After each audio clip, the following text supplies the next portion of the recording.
আসসালামু আলাইকুম রহমতুল্লাহি ওয়া বারাকাতুহু।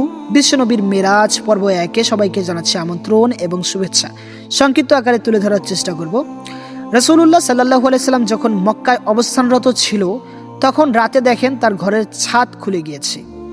ছাদ দিয়ে জিবরাইল আলাইহিস সালাম অবতরণ করে রাসূলুল্লাহ সাল্লাল্লাহু আলাইহি সাল্লামের বক্ষবিদার বা সিনা চাক করেন। রাসূলুল্লাহ সাল্লাল্লাহু আলাইহি সাল্লামের বুক চিরে বক্ষ বের করে জমজমের পানি দিয়ে 3 বার ধৌত করেন। ধৌত করার পরে রাসূলুল্লাহ সাল্লাল্লাহু আলাইহি সাল্লামের বক্ষটাতে ঈমান ও জ্ঞানের পূর্ণ একখানা পাত্র নিয়ে এসে পুনরায় স্থাপন করেন।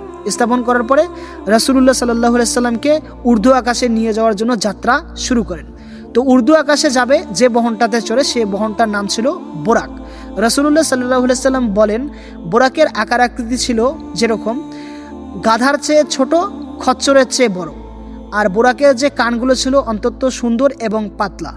আর বোরাকের যে দ্রুত বা স্পিড ছিল, বোরাকের স্পিড ছিল, রাসূলুল্লাহ সাল্লাল্লাহু আলাইহি সাল্লাম বলেন যে রাসূলুল্লাহ সাল্লাল্লাহু আলাইহি সাল্লামের চোখের পলক যত দূর পর্যন্ত যায়, প্রত্যেকটি পলক যেন বোরাকের এক একটি কদম পড়ছে।